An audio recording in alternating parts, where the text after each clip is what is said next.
For me, Total War games are always about anecdotes. My favourite memories of the first game are those narrative moments that happen almost organically when your campaign comes to a head or a hated enemy dies. So instead of doing a straight up preview, I thought I'd pick some of my favourite moments from a recent hands-on with the Skaven in Total War Warhammer 2, just to give you a sense of what happened and how the game plays. And with that in mind, I've picked 6 things that stuck with me, and we'll go through them now. The first thing I really like is the opening. I absolutely love the first mission, which acts as a tutorial but also sets the scene. You're controlling Queek Headtaker, who's second in command of Clan Mors, and if you're not familiar with Skaven lore, Clan Mors is one of the lesser clans, vying to sit along the likes of Clan Eshin, who are the Assassination Clan, and Clan Skyer, who are in charge of sorcery, engineering, and those amazing Skaven war machines.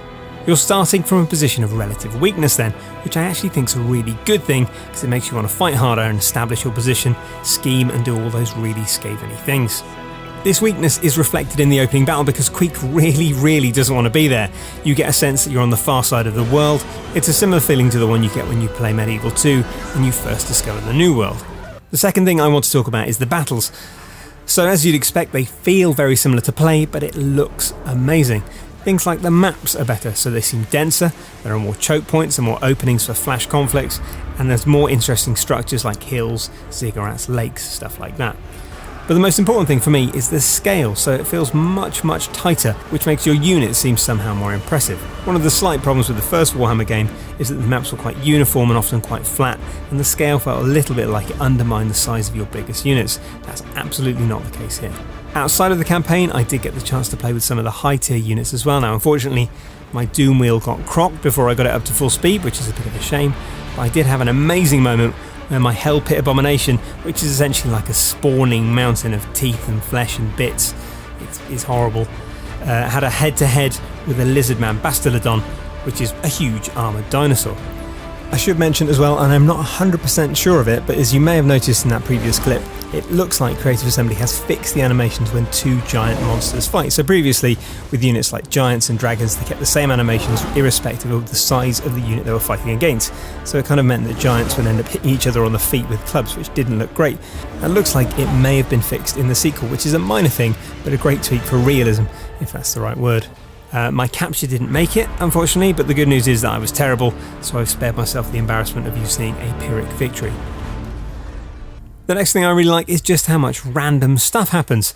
So there's absolutely loads going on here and it's far easier to understand it all. The feedback on screen is much clearer, so I felt like I was in full control of my destiny. I knew what I was doing and where I was going, and along the way I did things like delve into a ruined city and find a shrine to Slaanesh, which was awesome, and it gives everything a kind of an RPG vibe. I also ended up being invaded by an army of random Empire pirates, which is actually less irritating than it sounds. They just turned up on my shores and started raiding my lands, but my army was better equipped than theirs, so I wiped them out pretty quickly, but it's a nice, characterful touch.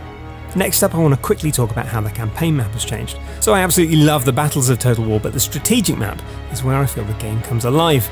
All the settlements I took while I was playing made the world feel more like it was mine, and Skaven have a really cool ability which lets them invest their main resource, which is food, to start settlements at a higher level. I did this whenever I got the chance and I had the resources, and it felt like it gave me an easy leg up for the oncoming battles. Climate 2 makes a huge difference, so this is a new system. Instead of only being able to occupy settlements specifically for your race like in the first game, you can now go anywhere, but climate determines how much you like it. Take your dwarfs to the sun-kissed shores of Lustria for example, and they'll probably grumble more than normal.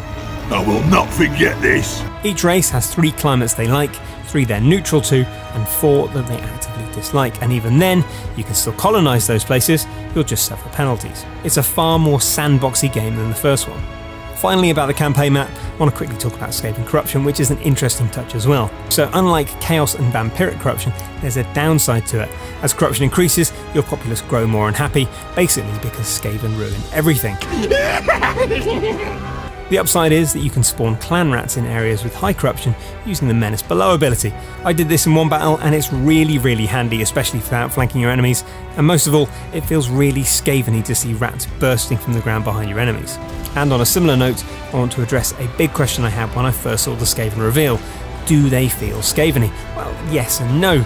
They look absolutely perfect. The skittish animation contrasts nicely with the haughty high elves, for example, but they're a little bit braver than I thought they'd be. I didn't have many units rout during the campaign that I played, but that might be because the armies I was fighting were fairly weak. Something that feels amazing though are the high tier units. The war machines are unruly and powerful, and I'm dreading starting on the opposite side of them. For me, they felt more Skaven-y on the campaign map than they did in the battles, where you can send out spies, make deals with other races, and scheme. The army abilities feel like a mix of stuff that we've already seen, such as the hidden camps of beastmen and dwarven underways, but they are a really fun race to play. So this is a bit of a dull way to finish, and my apologies for that, but I just want more. We probably had about 4 hours at the preview event, which is long enough to get invested in the campaign, but not really long enough to achieve anything. And I honestly mean that in a nice way, because it's a metric for how much I wanted to keep playing. Because of this, I was rushing back and forth between interviews to squeeze in one more turn, just to have another crack at the Fortress of Dawn, who are the High Elf faction who I spent most of my time fighting. During the campaign, I managed to drive them from the mainland that we started on. I was just about to invade the island they'd retreated to when we had to stop. So that's kind of frustrating, but I'm looking forward to finishing them off when the game is released on the 28th of September.